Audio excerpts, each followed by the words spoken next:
Hello बच्चों, आप सबका हमारे चैनल पे स्वागत है। आपके लिए फिर से एक नए टॉपिक के साथ हाजिर हूँ, जिसका नाम है भिन्न। आप सबके दिमाग में भिन्न को लेकर बहुत सी धारणाएं होंगी। सामान्य अंक के जो हम गिनती में अंक पढ़ते हैं उसके अलग है यह। अब तक हम जो अपने चैनल पे या बेसिक जो भी गणित है जहाँ से शुरुआत हुई है उसमें हम विभिन्न तरह के संख्याओं को देख चुके हैं। यदि आप उन संख्याओं के बारे में नहीं जानते हैं तो हमारे चैनल पर आप एक एक वीडियो देख करके उन सभी संख्याओं के बारे में जान सकते हैं। आज बारी है भिन्न की। भिन्न भी एक प्रकार की संख्या है, एक संख्याओं का ऐसा रूप है जिसके बारे में हम जानेंगे। तो हम लोग भिन्न को जानने से पहले हम ये जानते हैं कि इसका अर्थ क्या है। किसी भी शब्द का अगर हम अर्थ समझ जाते हैं, उसका मतलब हम समझ जाते हैं, तो उसे हमें समझने में ज़्यादा कठिनाई नहीं होती है। तो सबसे पहले भिन्न को समझते हैं। भिन्न क्या है? भिन्न को हम आसान भाषा में कह सकते हैं हिस्सा, किसी भी चीज का हिस्सा, या आमतौर पे हम भाग। तो भिन्न का मतलब है किसी भी चीज का हिस्सा या भाग को प्रदर्शित जिस अंकीय मान के द्वारा किया जाता है उसे ही हम क्या कहते हैं? भिन्न कहते हैं।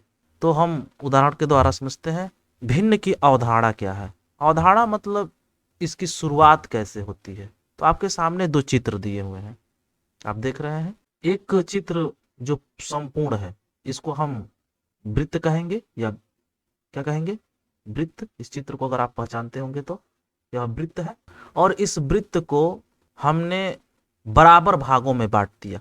बांटने के लिए दो रेखाएं खींची हैं, यहाँ से बांटा तो ये चार हिस्सों में हमारा ये वृत्त क्या हो गया?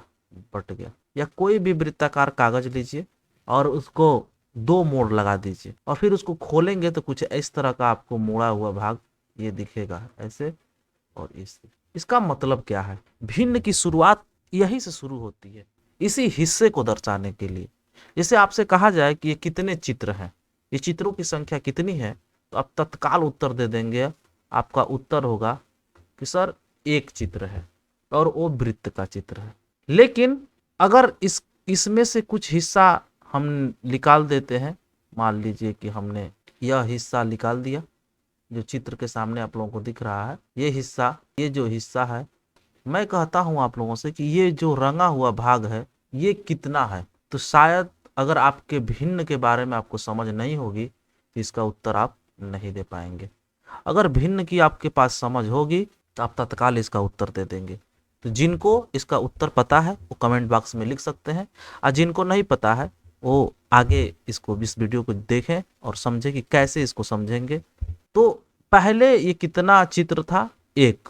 और इस एक को हम संपूर्ण भाग कहेंगे। क्या कहेंगे? संपूर्ण या पूरा भाग।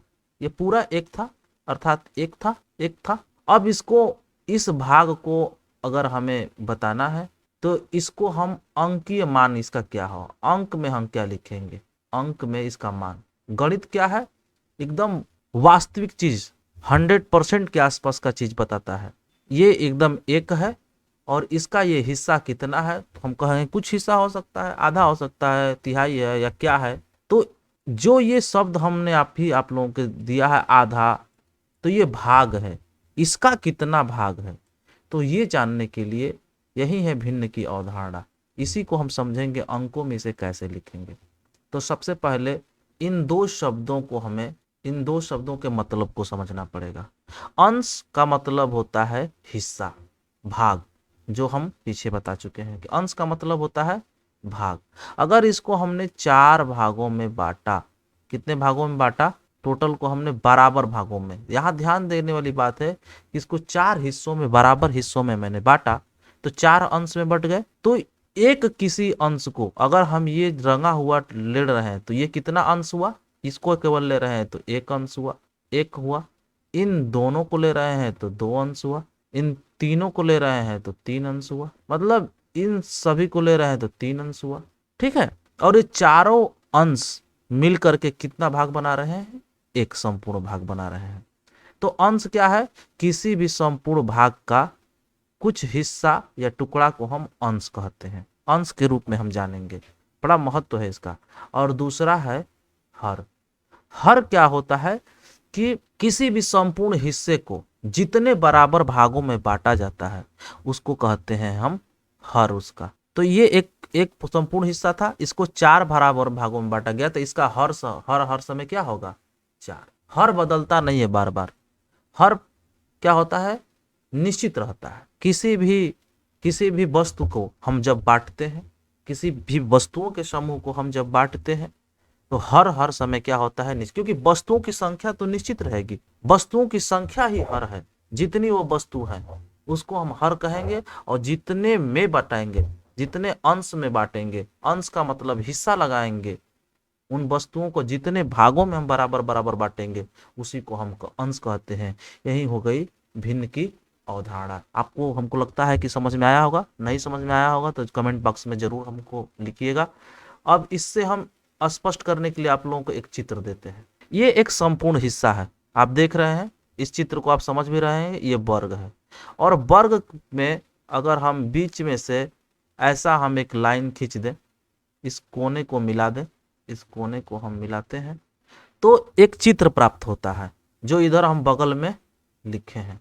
तो इस तरह के चित्र हमें, अगर इसको हम काट देते हैं बीच से कैंची लगा करके, तो हमें कितने चित्र प्राप्त होंगे 2 बराबर चित्र प्राप्त हो जाएंगे प्राप्त 2 बराबर चित्र।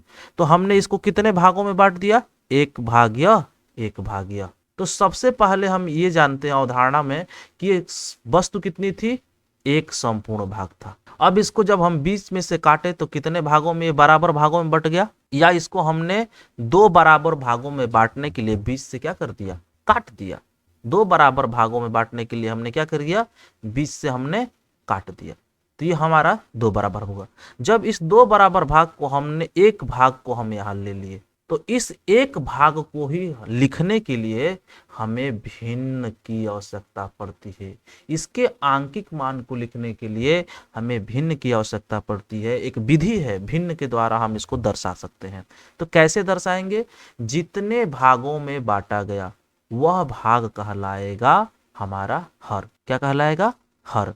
जितने भागों में, तो हम एक भाग, ये एक संपूर्ण भाग को हमने 2 भागों में बांट दिया, तो हमारा हर क्या हो गया 2।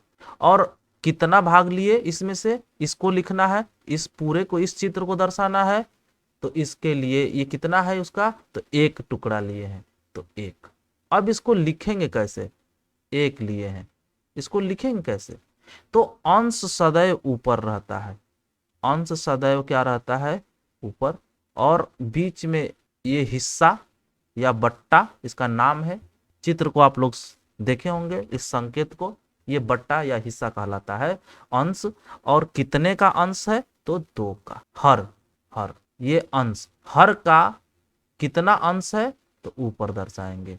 जैसे ये 2 भाग है, तो इस 2 भाग में से इस चित्र के बारे में अगर हमें दर्शाना है तो ये कितना है, तो 1 है, जैसा कि हमने लिखा है। और इसको कितने भागों में बांटा गया है, तो 2 भागों में बांटा गया। तो अगर इसे हमें दर्शाना होगा तो इस चित्र के आंकिक मान को लिखना होगा, तो 1/2 पढ़ेंगे हम, इसको बटा पढ़ेंगे 1/2, या 1/2।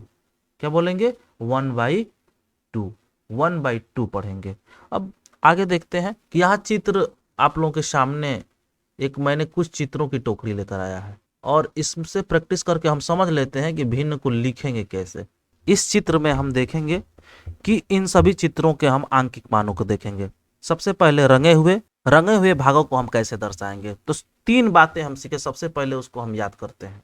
अंश और हर को हम समझ लिए कि अंश क्या चीज होता है, हर क्या चीज होता है, तो हम निश्चित रूप से इसके हिस्से को हम तुरंत लिख देंगे।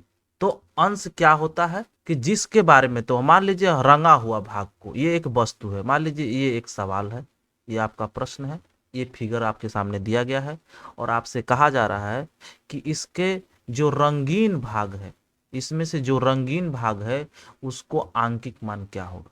तो इसका रंगीन भाग, ये एक वस्तु है, इसका अगर आंकिक मान निकालना है तो हम देखेंगे कि ये कितने हिस्सों में बटा है।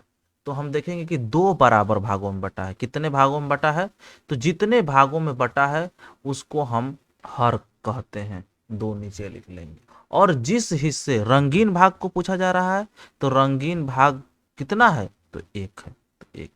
तो इस प्रश्न का जो उत्तर होगा हमारा क्या होगा, 1/2। उसी तरह से इसका भी निकालेंगे। सबसे पहले देखेंगे कि इसको कितने भागों में बांटा गया है। सबसे पहले हम ये देखेंगे कि इसको कितने भागों में बांटा गया है। तो देखेंगे तो ये 4 बराबर भागों में, 1, 2, 3 और 4। अगर हम इसमें से पूछें कि इसमें कितने भागों को रंगीन भाग कितने हैं, तो हम देखेंगे कि 2 भाग रंगीन है, 1 और 2 भाग रंगीन है। तो जितने भाग रंगीन है, अगर रंगीन भाग को लिखना है तो हम लिख लेंगे ऊपर कुल कितने भाग बनाए गए हैं, तो टोटल भाग इसको बराबर भागों में बांटा गया है 4। इस तरह से ये 2/4 कि ये कितने भागों में बांटा गया। सबसे पहले इस बात को समझते हैं, इसको कितने भागों में, देखिए 1, 2, 3, 4, 5, 6। चित्र में आप लोगों को लग सकता है कि कोई भाग बड़ा है कोई छोटा है, लेकिन गणितीय ये मानकर हम चल रहे हैं कि सारे भाग बराबर हैं। तो इसको 6 भागों में बांटा गया है, तो इसमें हर कितना होगा 6 तुरंत। और जितने रंगीन भाग हैं वो कितने हैं, तो 3, 3/6 हिस्सा इसको लिखेंगे। ये क्या है, कितने भागों में बांटा गया है, 1, 2, 3, 4, 5, 6, 7 और 8। 8 भागों में बांटा गया, तो इसका हर कितना है, जितने भागों में बांटा गया वो हर होगा। और जिस हिस्से को रंगीन भाग को, या इसमें हम ले लेते हैं जो रंग नहीं है, जिसमें रंग नहीं भरा है, तो उसको भी देखेंगे तो 1, 2, 3, 4, 4 भागों में रंग नहीं, तो 4/8। इस तरह से हम सभी को, किसी भी चित्र को, किसी भी वस्तुओं के समूह को हम लिख सकते हैं किसमें, उसके हिस्से को हम दर्शा सकते हैं आंकिक मान में भिन्न के द्वारा। अब आगे बढ़ते हैं कि भिन्न क्या है, परिभाषा के रूप में समझते हैं कि भिन्न भिन्न वह संख्या है, भिन्न एक प्रकार की संख्या है जो संपूर्ण, कोई भी वस्तु है, संपूर्ण का हिस्सा या अंश भी कह सकते हैं, संपूर्ण का अंश या हिस्सा, ये सारी बातें एक ही है, अंश निरूपित करती है या लिखते हैं। यह संपूर्ण, संपूर्ण को समझना जरूरी है, यह संपूर्ण एक अकेली वस्तु, बहुत ध्यान देने वाली अकेली वस्तु भी हो सकती है और वस्तुओं का संग्रह भी हो सकता है। एक वस्तु को भी हम हिस्सों में बांट करके, जैसे आमतौर पे मान लीजिए कि हमारे पास एक सेव है, एक क्या है, सेव है, और 2 लोगों में बांटना होता है तो चाकू लाते हैं, काट देते हैं, और दोनों लोगों को हम बराबर बराबर हिस्सों में दे देते हैं।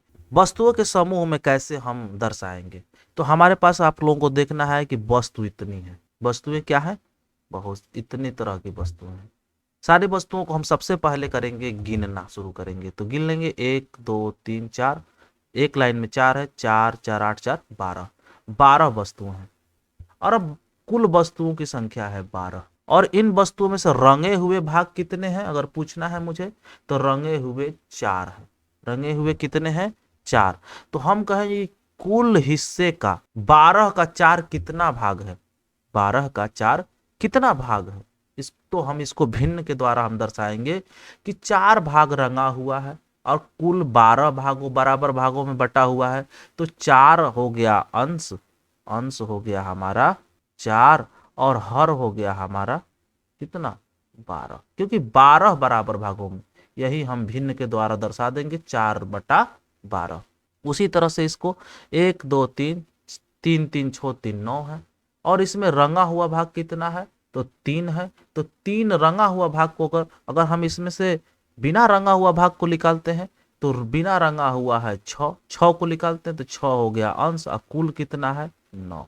तो इसको हम दर्शाएंगे भिन्न में 6/9। अगर इसको हमें दर्शाना है रंगे हुए भाग को, किसको, रंगे हुए भाग को निकालना है, तो कुल कितना रंगा हुआ है, 2, 2 हो गया अंश, और कितना कुल है, तो गिन लेंगे इसको, 4 और 2, 6, तो 2/6। उसी तरह से ये क्या होगा, अगर रंगा हुआ निकालेंगे तो 1/3, और बिना रंगा हुआ निकालेंगे तो 2/3। उसी तरह से इसमें हम रंगा हुआ भाग को निकाल लेते हैं, तो रंगा हुआ है, जल्दी से बताइए, 6, और बिना रंगा हुआ 15, कुल 15 बराबर भाग है, तो बिना रंगा हुआ क्या होगा, 9/15। इस तरह से बहुत आसानी से हम किसी भी वस्तु के समूह को हम या बस एक वस्तु के किसी हिस्से को हम भिन्न में क्या कर सकते हैं, दर्शा सकते हैं। अब आते हैं भिन्न के प्रकार कितने हैं, बहुत महत्वपूर्ण है। अभी हम केवल भिन्न समझे हैं, भिन्न की अवधारणा समझे हैं। अब हम बन जानेंगे भिन्न के प्रकार। यहाँ केवल इंट्रोडक्टरी, केवल हम बताएंगे, इसके बारे में ज़्यादा डिटेल हम आगे के वीडियो में हम देंगे। तो भिन्न के कुछ प्रकार, एक उचित भिन्न होता है। उचित भिन्न वह होता है जिसका अंश जो होता है हर समय छोटा होता है हर से, यह उचित भिन्न कहलाता है। विषम भिन्न क्या होता है, इसका जो अंश होता है बड़ा होता है हर से। मिश्रित भिन्न वह भिन्न होता है एक पूर्णांक होता है, एक इसके साथ क्या होता है, पूर्णांक होता है, और फिर अंश और क्या होता है, हर होता है, मतलब पूर्णांक के साथ ये लगा होता है। आगे समझेंगे कैसे होता है। तुल्य भिन्न, तुल्य मतलब होता है बराबर, तुल्य मतलब बराबर। दो भिन्न बराबर हो सकते हैं, उनके अंक भले ही आंकिक मान अलग अलग हैं, जैसे 1/2, 2/4, ये तुल्य भिन्न है, बराबर भिन्न है। कैसे है आगे हम समझेंगे। सरलतम भिन्न, सरलतम भिन्न मतलब उचित भिन्न, ऐसा भिन्न जैसे जिसको और सरल नहीं, छोटा नहीं किया जा सकता, ऐसा भिन्न जिसको हम छोटा नहीं, जैसे मान लीजिए हमने 1/2 लिखा है ये, और मैंने मान लीजिए कि 10/20 लिखा है, तो ये सरलतम भिन्न नहीं है, क्योंकि इसको छोटा किया जा सकता है, लेकिन इसको हम छोटा भिन्न के रूप में नहीं कर सकते हैं। कहने का मतलब इसका अंश और हर का उभयनिष्ठ जो मौसा होगा, उभयनिष्ठ मौसा महत्तम समापवर्त 1 के बराबर होता है। आगे समझेंगे उदाहरण के द्वारा, बाद में हम अगले वीडियो में बताएंगे भिन्न के प्रकार में पूरा। तो हमारे इस चैनल को देखते रहिए, और अगले वीडियो को अगर चाहते हैं तो कमेंट में जरूर करिए। जितना कमेंट आएगा जल्दी, उतना जल्दी हम भिन्नों को एक एक क्वेश्चन को लेकर के उनके कॉन्सेप्ट को हम समझाएंगे। समान भिन्न, समान भिन्न दो तुल्य भिन्न समान भिन्न होते हैं। असमान भिन्न ऐसे भिन्न जो समान नहीं होते हैं, उसे असमान भिन्न कहते हैं। तो आज के लिए बस इतना ही। आप सबका, हमारे चैनल को अगर ये कॉन्सेप्ट अच्छा लग रहा है, सपोर्ट करना चाहते हैं, तो हमारे वीडियो को लाइक करें, कमेंट करें, अधिक से अधिक दोस्तों के साथ अपने शेयर करें, हमारे चैनल को सब्सक्राइब करें। धन्यवाद, thank you, have a good day.